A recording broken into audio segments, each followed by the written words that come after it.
guys, Simply Naturabelle here. Welcome back to my channel. And today, as you would have seen by the title, I am going to share my natural hair goals for 2020 with you, as well as do my recap of my 2018 hair goals. So if you would like to know what my hair goals are, if I met my natural hair goals last year, just keep watching.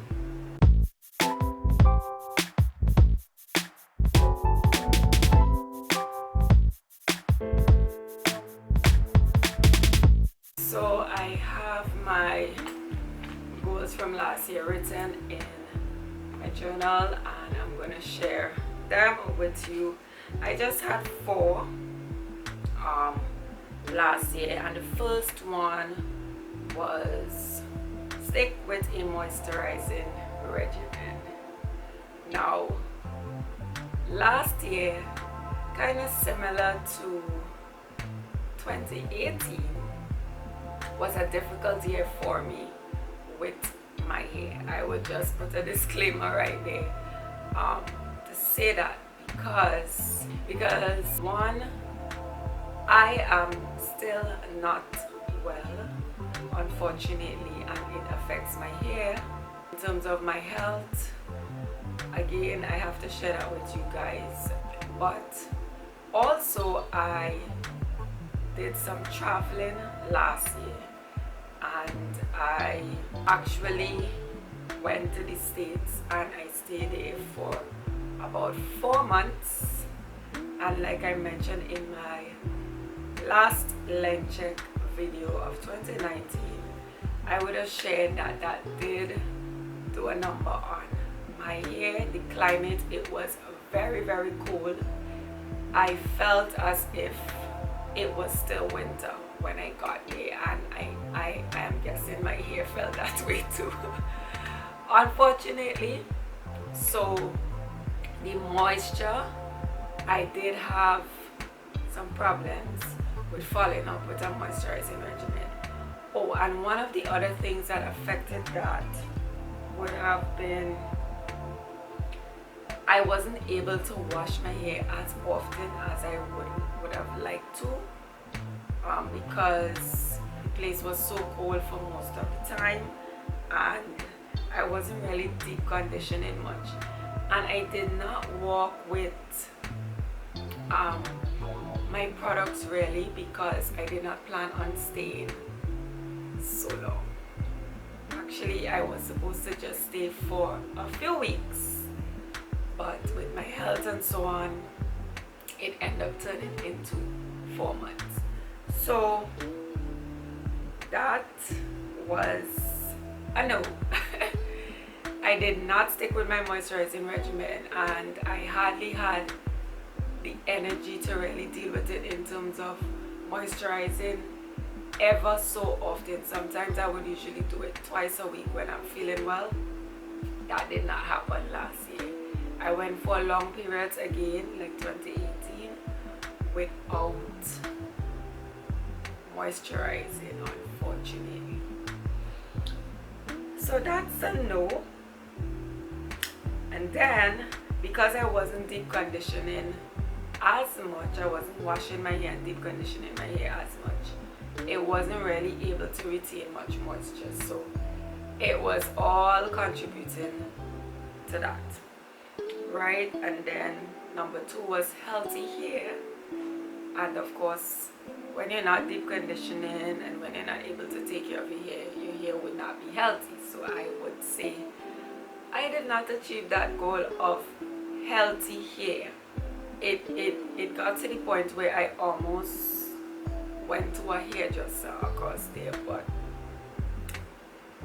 I didn't. I said I will see what I can do with the little that I have, and I did buy a few products there, and I think I carried one deep conditioning product.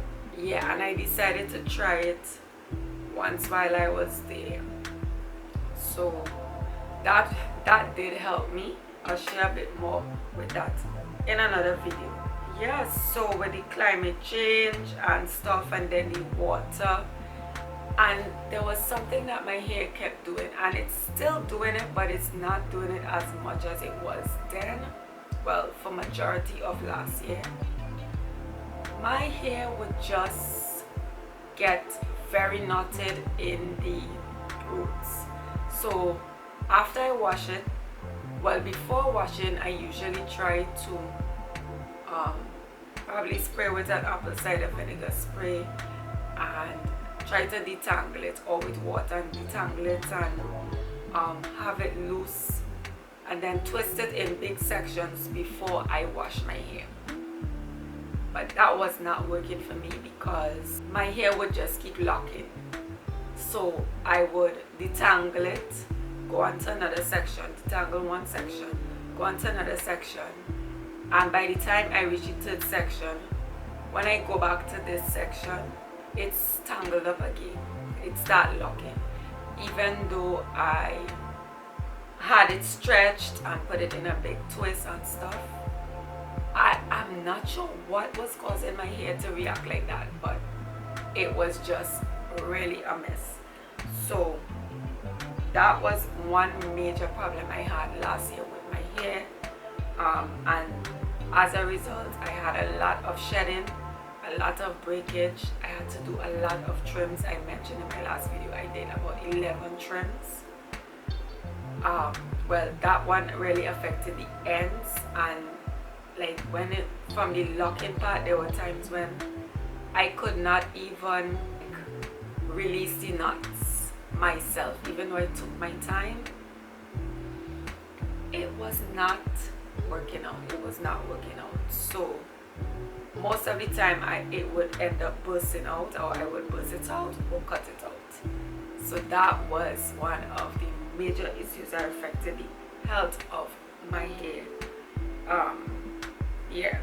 last year. So a lot of falling out, and then again I couldn't really care for it as I would have liked. Right. The third one is protective styles. Not really, but kinda, because with the weather, I end up buying a wig, because one thing I usually do before I travel, I usually do it almost every time I travel. This was the first time that I traveled, especially during the for a long period, and I didn't put in a protective style. I actually had started to, but unfortunately,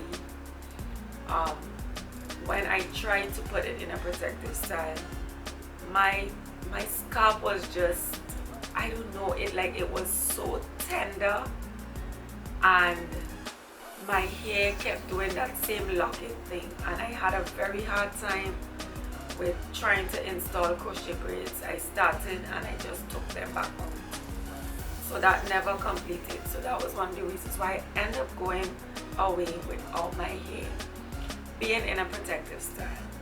So while I was over there, I did buy a wig, and I wore that for most of the time when I am out. When I'm home, I would keep my hair probably in a bonnet or in my satin scarf, but other than that, my hair wasn't really protected. I would try as much to protect it when I go out, and that was probably a week or so after I started getting more stuff to cover my head and so on, because I did not expect it to be freezing cold at that time of the year. It was in April actually. So yeah, so I didn't do the mini twist that I was saying, so that's a no.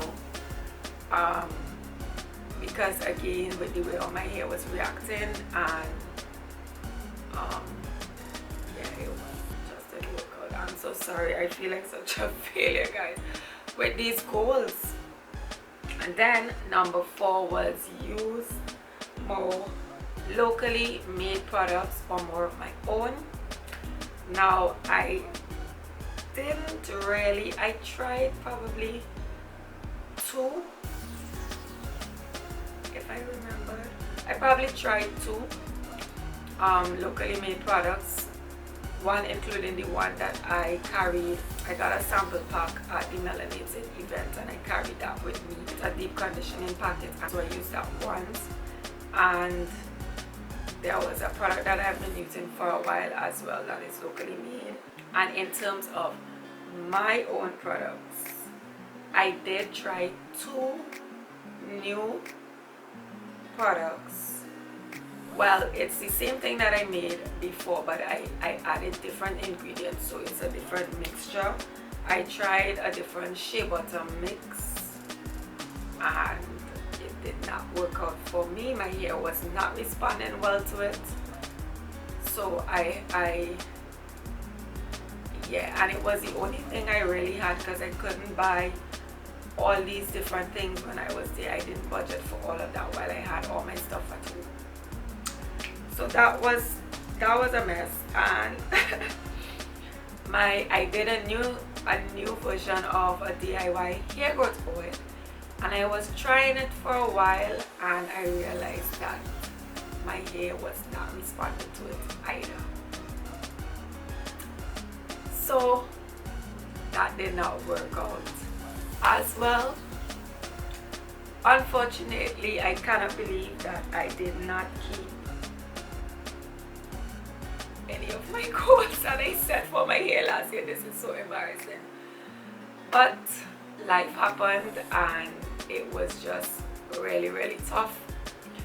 But if you want to see how much length I retained during last year with all that I went through with my hair, you can check out the length check video that I did. I will link it at the top and in the description box for you guys to check it out. Right, so on to my 2020 natural hair goals. Fingers crossed. So for my 2020 natural hair goals, I decided to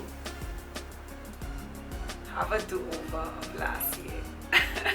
So I am going to add to the goals that I already had for last year.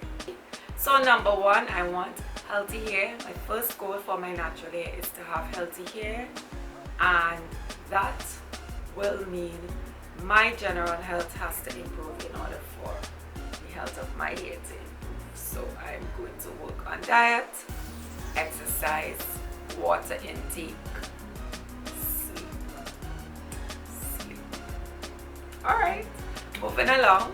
It's simple, right? Because we all know that diet and so on, especially diet, affects your hair growth. And with me being ill and not able to eat quite a lot of things because they affect me, I sometimes feel like I don't get enough nutrients. So that is something I need to really work on because, well, I have been thinking about a dietitian now that I have a diagnosis for my illness, and probably trying to work along with them to assist me in that area. But it's a very complicated situation and tricky in terms of foods because not everyone who has what I was diagnosed with has the same problem like I do with all these different food allergies and stuff. And fruits are some of the things that actually help your hair to grow, as was proven in one of my hair growth challenges. Fruits and vegetables are very important for hair growth, and a lot of fruits I'm not able to eat anymore. So we have to see how that will work.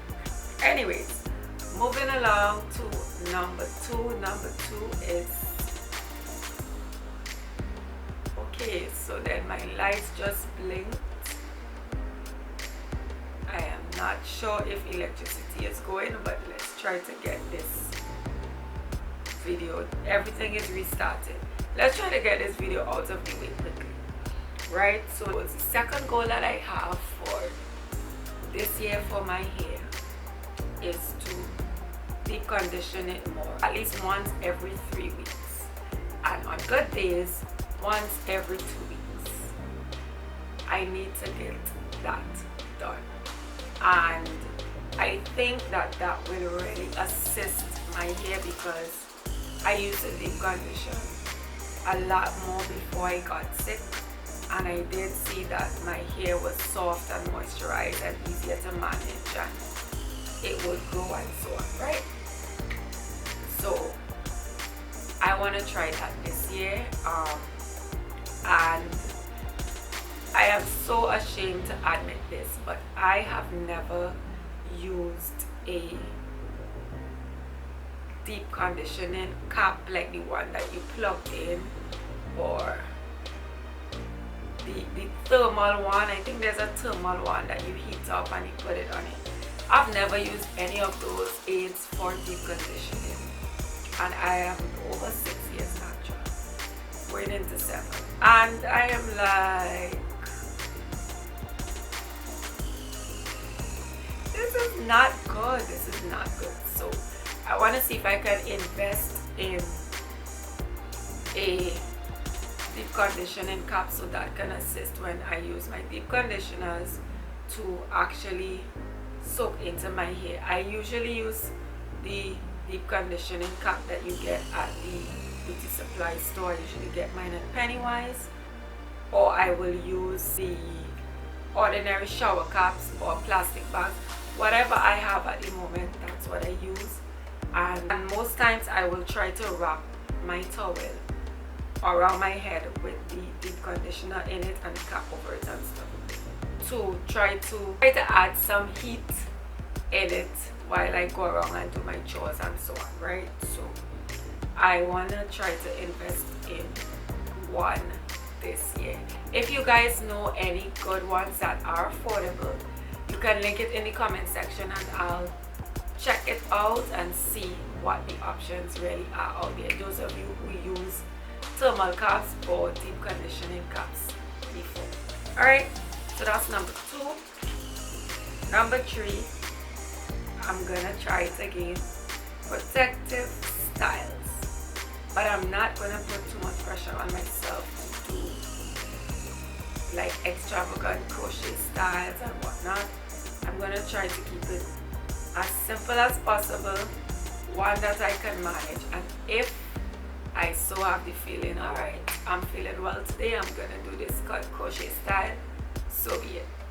But in terms of protective style, it's really to protect the ends of my hair, right? So that's a goal. For 2020, number 4 is getting a professional trim/cut. And I do have a few persons in mind. I am kind of really scared of going to a hairdresser, but over the years there's a few people who I've been looking at, and I think I kind of think I can trust them with my hair. So I want to try to get either a professional trim or a professional cut. This year I have been looking at some haircuts for quite a while, especially last year, and I've been tempted, but because my hair has not been growing to the length that I wanted to before I cut it, like to reach before I cut it again, that's why I haven't really gone over the edge to push myself to do it, right? But professional trim or cut, right? That's number 4. And number 5, which is my last goal, is again from last year, to use more locally made products. I bought a few, and I also got some to do reviews as well. So I'm gonna work on those because I really want to try them out and see how well they work for my hair, and of course support local businesses. right? I did do a natural hair haul, including the few items that I got as well as those that I bought, locally made products. I will have that in the description box and at the info bar, so you can go and check out that video as well. And also I would like to try again a few of my own. I want to try the ones that I did make previously and were working well, like my DIY hair goes oil. It really worked for my hair. I actually had a patch here when I was studying and so on, and I used that oil and it really helped. So I am going to try it again, and of course if you would like to see it, I will have it linked for you. And I am hoping to also make some new ones as well. So guys, that's it for my natural hair goals for 2020. I know that last year was a struggle and the year before, but I'm gonna see how well I can push through. Do you have any hair goals? Did you guys set any hair goals for your natural hair for this year? If so, share them with me below in the comment section and I will check them out. Alright, thank you so much for watching and see you in the next one. Bye!